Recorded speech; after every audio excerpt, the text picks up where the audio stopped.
proceedings will be started by Professor Maithili Ramaswamy, and she is an expert in differential equations, as the title also says.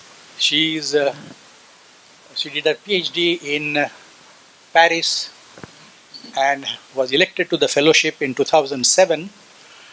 She was in TIFR CAM in Bangalore earlier. Now she is at ICTS in Bangalore.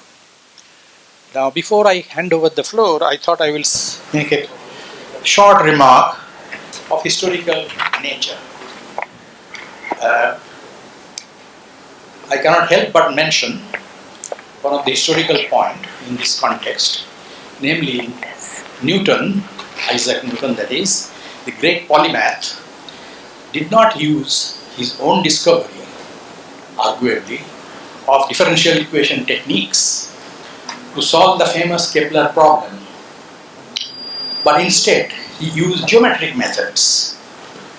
In his Principia, he did not use a spot of calculus.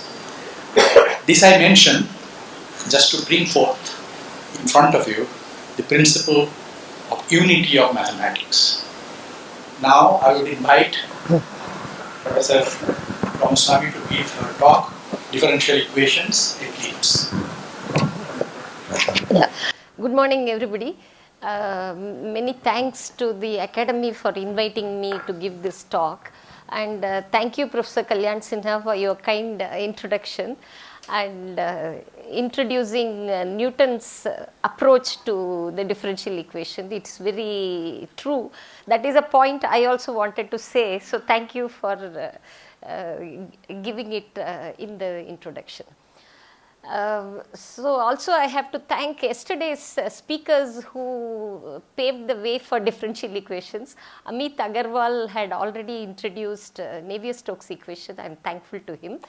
And also Harsha Prahalad, he introduced linear differential equations, of course from a different angle. That is precisely my point.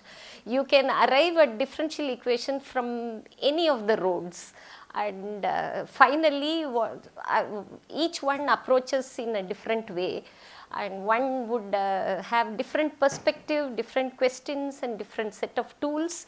But if there is a talk between across the disciplines, that will profoundly improve the research level in all the subjects. So that is the reason why I have made it a very general talk for almost 3/4 of the talk, so that it will be accessible to all the audience. And later on, I just touch upon the special topics what our group is working in the recent years. Okay, so I have divided my talk like this. I start with a small preamble, and since I am an analyst, I have to tell you what is an analyst viewpoint. And then I come to fluid models, where of course Navier-Stokes will appear, and some control questions which our group is working currently in the past few years. And I talk about, first it will be for ordinary differential equation, and then I go to the control of partial differential equation. So I have to confess, to borrow the pun from our colleague Rajaram Nityananda, I am going to be very partial to partial differential equations. So although I say differential equations, it's mostly partial differential equation. So let us start with the mathematical models. Of course, it comes in every physical phenomenon like melting of ice, radioactive decay, spring motion, heat conduction, many, and currently it is the stock fluctuation and the spread of infectious diseases. So anything, it's many of them are modeled by differential equations. And what we do is formulate it as a mathematical model using approximations or assumptions based on experiments or observations or physical laws. And then once the equation is written down, you have to solve it analytically, numerically, or whatever method you can think of, and come back and interpret the mathematical results in the context of the phenomenon. Now, why do we do it? We want to understand the phenomenon better. and also we want to make predictions how the disease. COVID time, you saw there was an explosion of COVID models. We want to predict how it spreads, how we can control, and how much vaccines to be given to which population. These are all very important, the control and prediction using various parameters. So of course I come to Newton, who is the father of applied maths in my view. So his laws of motion, even now it helps us to understand the motion of bodies. So I briefly recall his period when he was 1643 to 1727, and the laws are still going strong. Even the Navier-Stokes we derive from Newton's law, F equal to ma. So, and after Newton, many of the other phenomena also started getting models with differential equations. Came the conduction of heat, of course Fourier we would have heard of, diffusion of chemicals, so that went to heat equation, and which is of parabolic type. I will come back later. And vibration of string and vibration of membranes, these all lead to wave equation, which is of hyperbolic type. And the potential flow, which it goes by the name of Laplace, who worked extensively on this, or Poisson equation, these are of elliptic type. These are the most important linear equations, and they are well studied obviously over the centuries. More important is there are many important nonlinear equations. It's a zoo of nonlinear equations, and some of the most popular ones are Eikonel equation, minimal surface equation, Monge-Ampere equation. And if you go to fluid models, there are plenty of equations. The Euler gave one, Navier-Stokes is one, Korteweg-de Vries is another one, Benjamin Bonan, several models, and many refinements we saw in the talk of Amit Agarwal, how you can refine it in a different way so that you capture different aspects of it, what was not possible with the Navier-Stokes. Now of course this has many applications in atmospheric sciences, oceanic sciences, aeronautics, blood flow, and the flow through the lungs. And so everywhere the fluid models have become very important for studying. Another important point is the unity of mathematics, what Professor Kalyan Sinha mentioned. I want to stress here, the PDE has roots in physics. Both these subjects had no clear boundaries in the days of D'Alembert, Euler, Poisson and Laplace. They all studied physics and maths together and modeled the way they could think. And Riemann used PDE in solving problems in complex analysis. We are all familiar with Cauchy-Riemann equations. And of course in geometry and topology, you come to Laplace-Beltrami, Dirac operator on manifolds, Hodge systems, Young-Mill equations, Sieber-Witten equations. They all arise as very useful tools in topology and symplectic geometry. And recently I learnt even algebraic geometry, the integrable systems seem to have deep applications in algebraic geometry. The spectral theory of Laplace-Beltrami operators and scattering theory of wave equations seem to have connections with the study of automorphic forms in number theory. This was also very interesting. I learnt it from a very interesting review of Kleiner-Mann. I will give the reference at the end. So as you see, you may come to differential equations from many of the directions. From as an applied mathematician or a physicist or a chemist or a geometer or an analyst. So there are several viewpoints. So I am going to take an analyst viewpoint. Then I want to say what an analyst does, what are the questions and how do we proceed, what are the tools. So this is what I want to briefly explain. So first of all, we worry about well-posed problems. So once a PDE is given, either it has a solution, is the solution unique, and is it sort of continuous. What I mean is, if I change the data slightly, that should result in a correspondingly small change in the solution. If all these three are true, then I say well-posed problem is well-posed, because it's the PDE plus the side condition, auxiliary condition, something in the form of boundary conditions, initial conditions, etc. It was coined by Hadamard, a French mathematician. He introduced this, and he also introduced the classification of second order PDEs, which I mentioned in the beginning, elliptic, parabolic, hyperbolic. We'll need it later on. So for the three important linear equations, there is a well developed existence theory. Now the question is what happens for the nonlinear equation. In the nonlinear equation, there are many questions still remaining, and let me go to, but before going to that nonlinear equation and the questions, I have to tell you what we mean by solution. Usually what we understand is a solution has as many a function, it should have as many derivatives as required in the differential equation.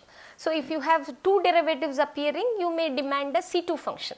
This is very natural, but the classical solution concept is too rigid, and very quickly we realize it is not possible to do many things with classical solutions. So it became natural to generalize it. So a generalized solution or a weak solution, in contrast, we don't demand that the PDE satisfies pointwise everywhere. Instead, it satisfies is in an averaged sense or in an integral sense. I'll give an example. When multiplied by a smooth test function, this way we can demand much less on the solution.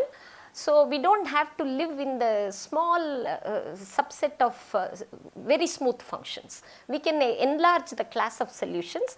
I'll tell you what are the advantages. The theory of distributions introduced by Schwartz provides a satisfactory framework to search for generalized solutions. So the popular method is you solve the original problem in a generalized sense, because that may be much more easier and many other tools are available, and then you independently obtain regularity estimates to conclude that the generalized or weak solution is indeed a classical one. So this is the usual path one follows. So now I want to convince you that you do need the concept of generalized solution, because D'Alembert worked on the wave equation and he gave a formula for the solution when you are given the initial value of the function and initial value of the derivative. Now this formula involves only those two functions and an integral of the one function. So you see that the formula will make sense even if the function is discontinuous. So it became a big controversy at that time. How can a solution of a second order PDE be discontinuous? It was shocking. So there was a lot of controversy at that time, but it was resolved much later. So similarly, if you go to scalar conservation laws or typically in transport equation, the so-called characteristic, the solution remains constant along the characteristic. But the problem is the characteristics will intersect, and that will lead to multi-valued solutions. Then how do we interpret this multi-valued solution? So that becomes a shock. So this is inherent in the equation, and this will have to be interpreted outside the realm of classical solution. So that is not possible.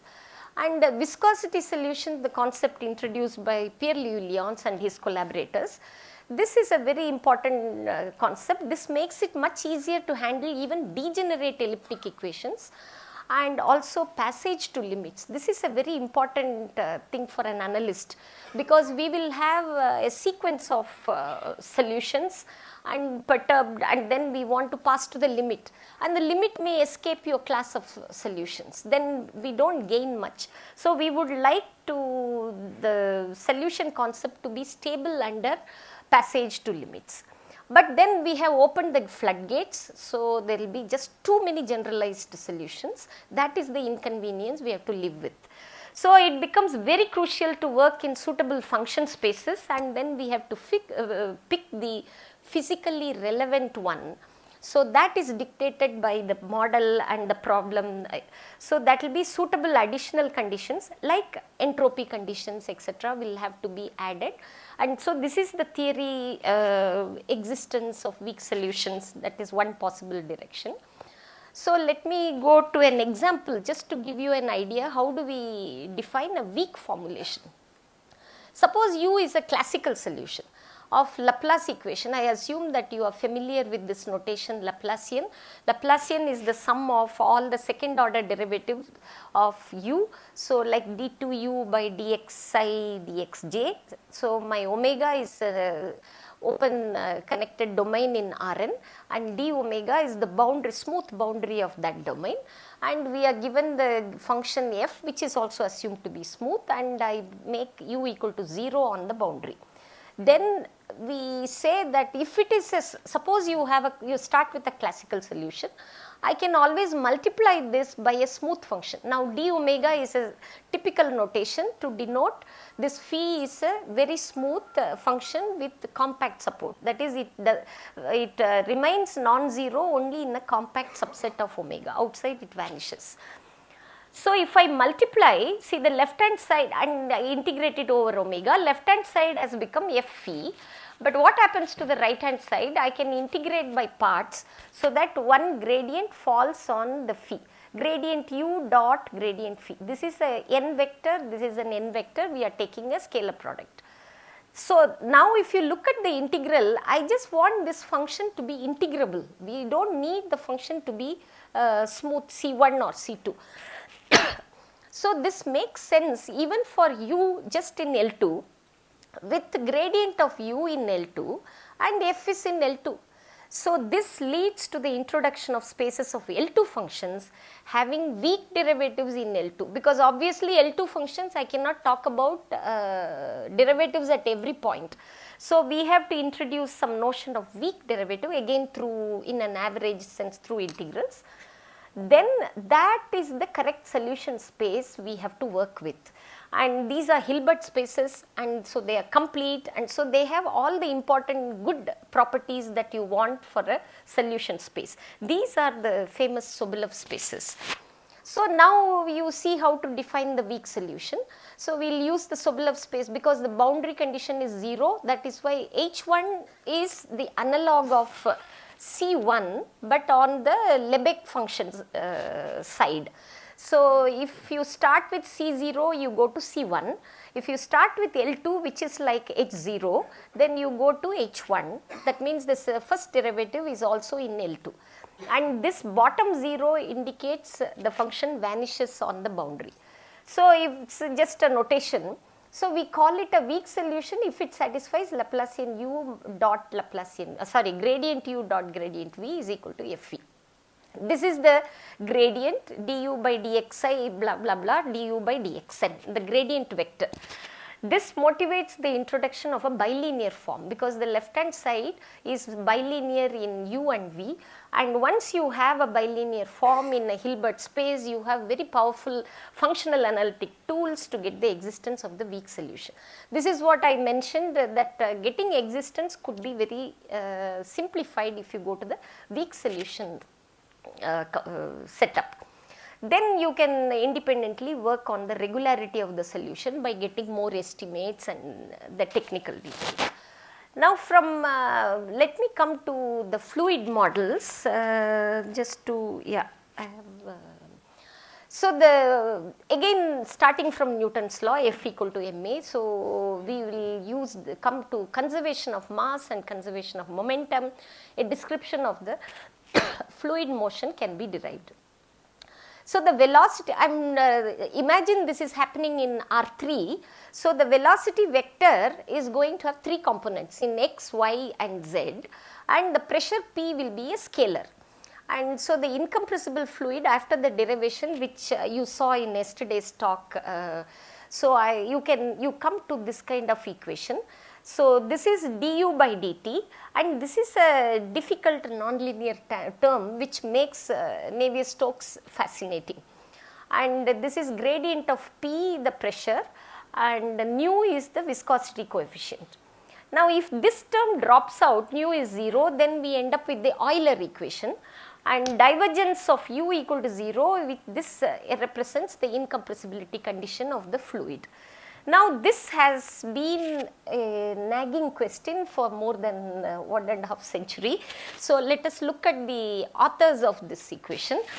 So Claude Louis Navier was a French engineer in 1785 to 1836. He proposed this, and Sir George Stokes from British mathematician 1819 to 1903.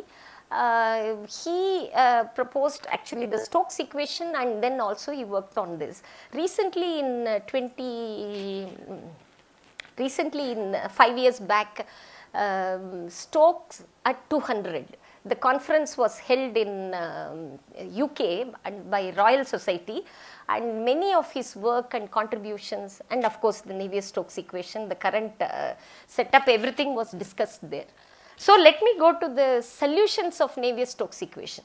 So we would like to probably go through the weak solution, and Leray, a French mathematician, in 1933 he proved a global weak solution.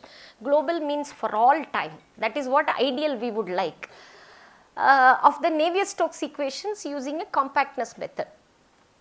But that was not enough, because the uniqueness of this solution was not known. Even today, in 3 dimension, which is more relevant to us, it is not known. Whereas the existence of a unique smooth solution, but you have some additional hypothesis. Either data must be small or the time interval must be small. Then you have unique smooth solution. This is known.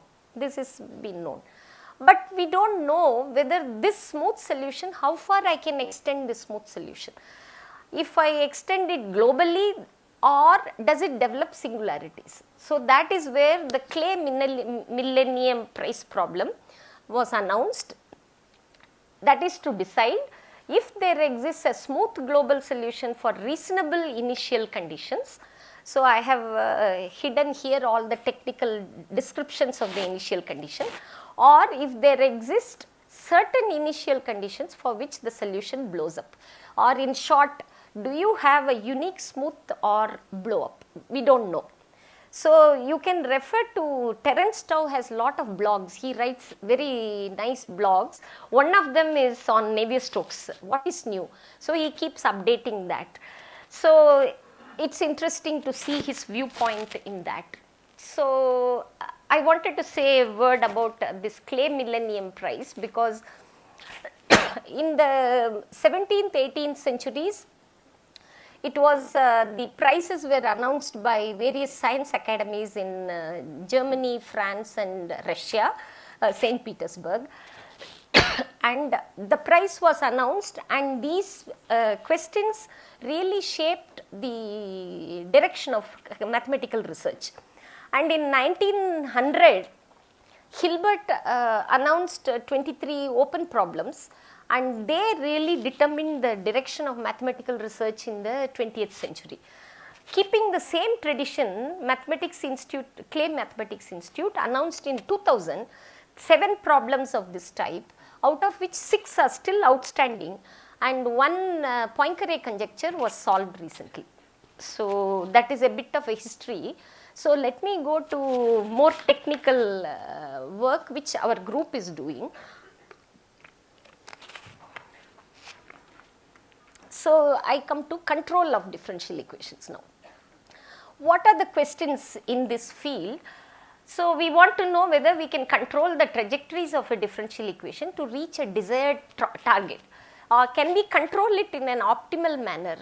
Can we use the control to stabilize the system if it is unstable? Actually, these are all the questions which became very popular during the Second World War. Although the war is bad, but it stimulated so much of research in control theory both in Russia and US. So for ODEs, these are well studied. Some of these techniques have been extended suitably for linear PDEs, it's easy to extend, and some non-linear too. So this is what I'll just briefly touch upon. I'm going to only concentrate on the stability aspect, not on the controllability and other things. So suppose I have a linear differential equation like yesterday's talk, z prime equal to a z t, but except that it's a system of ODEs. Z is a vector in Rn, A is a n by n matrix. So, we know the solution is given by e power at and the acting on the vector z0. So, this is a trajectory evolving in Rn, and we know very well how to write e power at, because I can simply write a series solution I plus a square by 2 etc. So, we know how to write the solution, and then we can also, sorry, I went somewhere, yeah. So, solutions starting near the equilibrium point will tend to 0 exponentially as t tends to infinity if, see, the spectrum of A I have denoted by sigma of A. A has the matrix A has n eigenvalues. If all the eigenvalues have real part strictly negative, I know the solution trajectories will decay to 0. Now, if not, what can we do? We would like to stabilize the system. So, we stabilize the system by adding a control term to bring the trajectories to 0. So, that is how do we do the stabilization of ordinary differential equations in Rn. Z prime equal to A is Zt plus B is given. B is the control term, which you know already. You may be controlling through certain quantities. So, the B is given, A is given, and this is the initial vector. Let us say A is a n by n matrix and B is n by m matrix. The control U is to be determined. We do not know the control. How do we find it? Now, in the ODE setup, it has been in the quite well understood. We can find a control U steering the solution to 0. Now, we can even find it in the feedback form. What does it mean, feedback? For every instant, the control should depend on the position of the solution. That is why we want the control to be a k times zt. K is some linear operator. K is from Rn to Rm, another matrix, and we know that how to the k can be determined through Riccati equations, and that is well understood, the theory, and even algorithms exist, and we can put it in the computer and compute it also. Now, this system, if I put in the u as kz, I have shifted the dynamics from A to A plus bk. So, the advantage now is the A did not have all the eigenvalues on the negative part of the complex plane, but A plus bk, the real part of all the eigenvalues of A plus bk, we can push it to the negative side of the complex plane. So, that way this system will be stabilized. The choice of such a k is well understood for ODEs. So, now what happens for PDEs? So, we want to extend these techniques to PDEs. So, we would like to view the PDE system as ODEs evolving not in Rn finite dimensional Euclidean space, but infinite dimensional function spaces, usually Sobolev spaces, which I mentioned. These are the spaces for the solution considering only the spatial variables. The analysis in Rn is now replaced by analysis in Hilbert or Banach spaces. If you want to go to LP setup, it will be just Banach spaces. The steady states are the solutions of the stationary PDE. Now, we study the spectrum of the linearized operator around the steady states, and hopefully we can construct a feedback control, or at least we can prove the existence of a feedback control, and we can even go to the nonlinear equation and locally stabilize around the steady state. This is the template, but it does not work for every PDE, but some of the parabolic PDEs and some other we can. So, that is what I want to indicate in the remaining time. So, the heat equation, let us take the simplest heat equation. This is a prototype of a parabolic equation, as I mentioned. So, the function y equal to yxt satisfies, yt is the time derivative of y minus this is Laplacian of y, the sum of all second derivatives of y is equal to f. These are all functions of x and t, x from omega and t coming from 0 to t, capital T. So, yxt we will make it 0 on the boundary, for example, and the initial condition yx0 is given to be y naught of x in the whole domain omega. Now, our aim is to write it as an operator equation. So, we can call it as dut by dt is equal to a of ut. Now, the x is hidden here. So, I have to understand what is this operator a doing. A is the Laplacian. Now, earlier our A was n by n matrix. Now it has become an unbounded operator. Although I live in L2 of 0, 1, the Laplacian is obviously not defined on the entire L2. It will be defined only on a subspace where, where the second weak derivatives will exist. That is like H2. H2 of 0, 1 intersection H1 0, sorry, I should have taken omega, I have replaced omega by 0, 1. So, I have to take omega as 0, 1 here. It is the spatial domain. So, this is the spatial domain for the operator A. This is the unbounded operator. Now, I go to the, how about existence? In the ODE case, we simply wrote e power at, and here can I do the something similar? But I can't write e power at because A is unbounded. So, we have to appeal to the C0 semigroup theory to get a solution operator ST on Z. So, this solution operator is something like e power at, but we have to interpret it suitably in the infinite dimensional space. And then the powerful semigroup theory tells you for every u0 in Z, there is a unique solution in this space. What does it mean? For each t, I have a function of x sitting in a function space Z. That could be a Sobolev space. So, using the spectral analysis of A, but A is now infinite dimensional operator, I have to understand the spectrum of A, and one constructs a feedback operator to stabilize the equation. This idea works for linear heat equation and also for Stokes equation, and also for nonlinear incompressible Navier-Stokes, as I mentioned, locally around steady state or even a periodic solution. This is what we had tested. But these are all PDEs of parabolic type. Suppose you have a PD of mixed type. See, hyperbolic type is more difficult for control problems, and we studied the compressible fluid. It's a similar to the Navier-Stokes what I showed. Now the density is not a constant, so incompressibility condition is dropped, but we have we have an equation how rho evolves. Rho is the density, velocity is u. So this is somewhat like a transport equation after linearization, and this will be like the heat equation. So the problem is now the transport equation is of hyperbolic type, whereas the heat equation is of parabolic type, and they both have different behavior under control aspects. So we linearize, so it's not clear when I linearize around one steady state, easiest is constant steady state. Density has to be positive, so rho s is positive. Now velocity may be 0 or may not be 0, so I consider two cases, Vs is 0 or Vs is positive. So we wanted to know when I linearize, it is like a coupled transport equation with heat equation.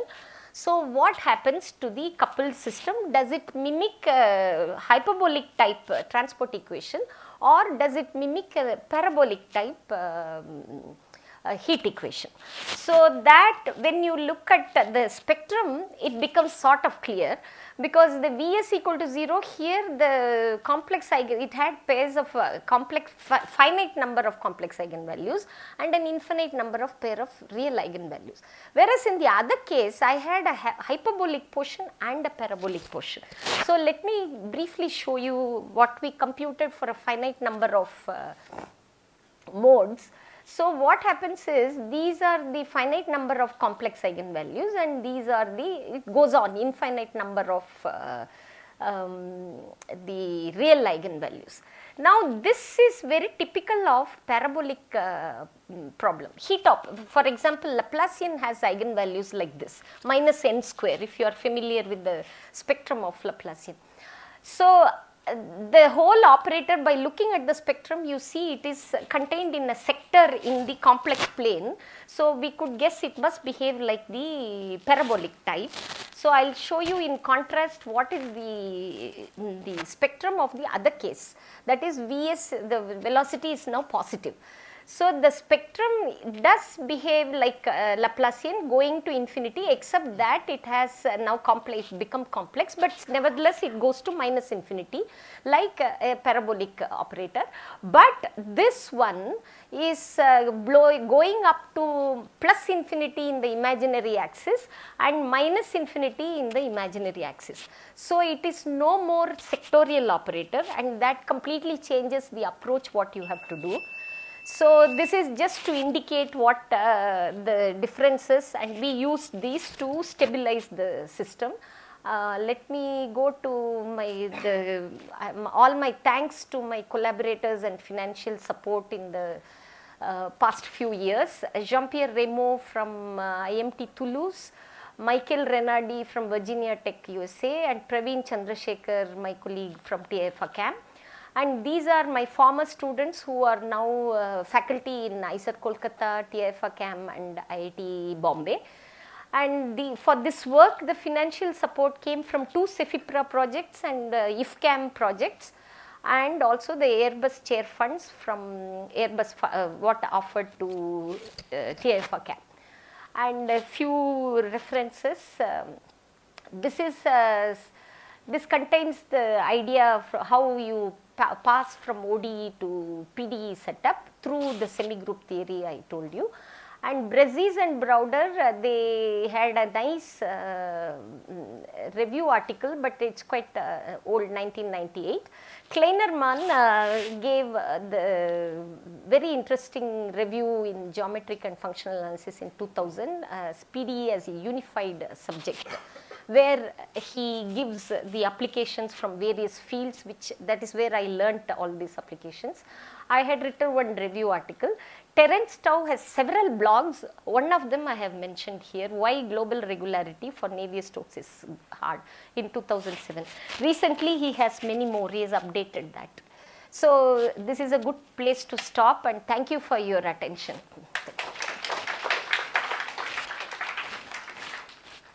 It's there among, in the list of the Clay problems. Yes. It's there along with the Riemann hypothesis. Riemann hypothesis and Hodge conjecture. So what's your feeling? Will there be a solution in the foreseeable future for that? I follow Terence Tao. He himself is confused. Sometimes he says there will be a blow up. He was looking for blow up because we know that which of the norms, if it blows up, the solution will blow up. So vorticity, they were trying to estimate the vorticity. So many norms they were trying to. Now he is also looking at can there be possibility of global solution. So it's not very clear. Both sides, there are many related models for which they are able to prove one or the other. But it's still not clear which way it will go. Thanks for a very clear talk. Thank you. I have a very naive question, not deep and fundamental. But the question I have is that I keep on seeing always that you talked about small deviations around the state. So the solutions when you study, are you able to put a limit on the deviations around the steady state up to which your solutions will be valid? I mean, is that a reasonable question? Yes, very much. Because when we try to prove the stabilization result, we have to estimate what is the radius around the steady state, how much I can. So, typically around that radius, I'll be able to converge. But it is not to say that is the only possibility. Numerically, we have tested. Even if you go far out of this, the ball which is given by the theory, there is still convergence. So the result is not optimal, but it gives you some estimate of where you will converge. Okay. Yeah.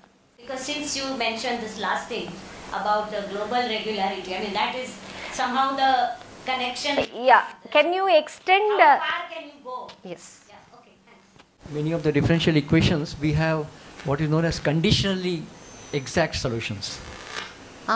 Okay. Is there a general way of detecting that possibility? Yeah, this is how do you get exact solution is an art. Sometimes we use symmetry, sometimes we use different tools, and then we get the exact solution.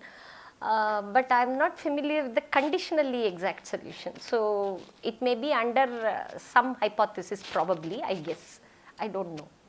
Yeah, so thanks for a very nice talk. My question is, if we are looking for a similarity solution, is there any restriction on the nature of the equation which will limit a similarity solution? Yeah, that by looking at the equation, by looking at the different derivatives coming, what are their, like in the, typically go back to Heath equation, I have the first time derivative and second space derivative. So you look at the how I can multiply by a scalar parameter lambda. So the t variable I have to multiply by lambda square, because only one lambda will come out, whereas the x I will have to multiply by just lambda. So I guess by looking at these heuristically, one can go for x square by t could be the similarity variable. Then you have to try, does it work? And then so by looking at the operator, one has to guess and try various things. I don't know whether there are standard tools to guess that or to arrive at that. So it could be completely layman's question, but forgive me, madam.